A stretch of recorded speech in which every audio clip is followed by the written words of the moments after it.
السلام عليكم ورحمة الله وبركاته. إخواني النحالين،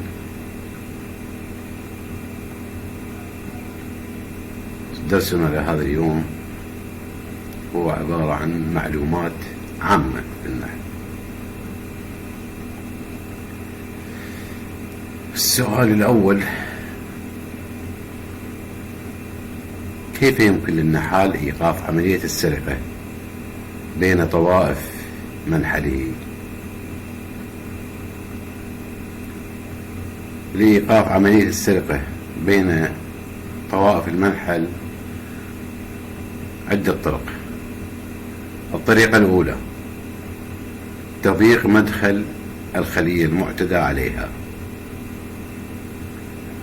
الطريقة الثانية أو النقطة الثانية: إلقاء حزمة من القش إن وجد على الخلية المعتدى عليها. ثالثا: نقل الخلية المعتدى عليها إلى مكان بعيد وتجهيز صندوق خلية فيها غذاية تحتوي على محلول سكري، ووضع الغذاية في مكان الخلية، أي في داخل الخلية، في داخل الصندوق.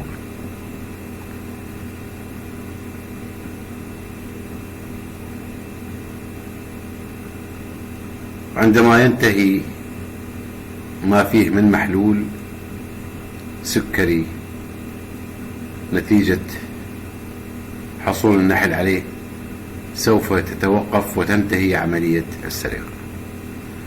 رابعا: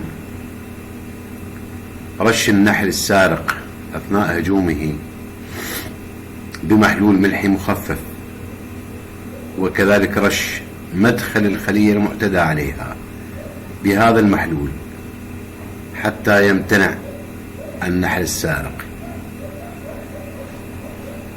خامسا: وضع قطعة من القماش مبللة بحمضر الكربوليك المخفف أمام مدخل الخلية المعتدى عليها.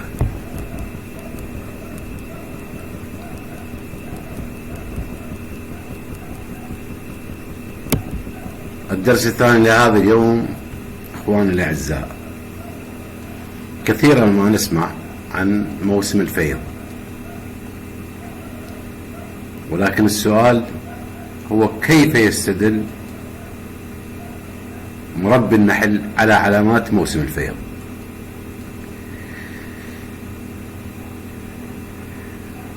عدة نقاط سنبينها بإيجاز.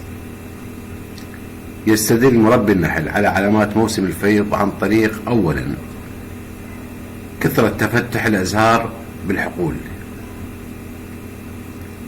ثانيا، وهي النقطة المهمة الأولى التي نشاهدها، قيام النحل بتشميع قمم الإطارات، وذلك بمشاهدة شمع أبيض جديد على القمم. ثالثا، انشغال النحل بالسروح لجمع الرحيق والعودة بسرعة. رابعا، بناء زوائد شمعية. تحدث هذه الحالة في حالة قلة عدد الإطارات بالخلية واحتياج النحل لإطارات جديدة. خامسا، سيلاحظ النحال زيادة كمية العسل الغير ناضج في الإطارات. سادسا، تخزين العسل الحديث الجمع في عيون الحضنة الفاقسة. سابعا، وهي النقطة التي يعرفها مربي النحل، هي انتشار رائحة الرحيق بالمنحل. إلى هنا ينتهي درسنا لهذا اليوم، على أمل اللقاء بكم في درس آخر نستودعكم الله وإلى اللقاء.